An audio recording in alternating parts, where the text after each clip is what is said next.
ጤና ይስጥልን አድማጮቻችን፣ አሁን የደረሰን ሰበር ዜና አለ። እስራኤል በኢራን ላይ ጥቃት ፈጸመች።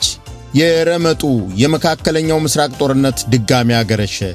የሚዳፈነው እንጂ የማይጠፋው ጋብ ለብ የሚለው ያ ሰርጥ ዛሬም ባሩድ መሽተት ጀምሯል። እስራኤል ዛሬ ንጋት ላይ በፈጸመችው ጥቃት ጦርነቱ በይፋ መጀመሩን አረጋግጣለች። ያውኑ ጦርነት በኢራን የመንግስት ለውጥን ታሳቢ አድርጎ የሚካሄድ ፍልሚያ እንደሆነ ከእስራኤል ባለስልጣናት የተገኘው መረጃ ያመለክታል።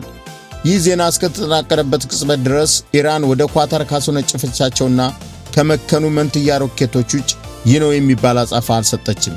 ይሁን እንጂ ከጥቂት አርምሞን በኋላ ቢሆን የተለመደው ሩምታ ወደ እስራኤል መወርወሩ የማይቀር ነው ሲሉ ስጋታቸውን የሚገልጹ በርካቶች ናቸው።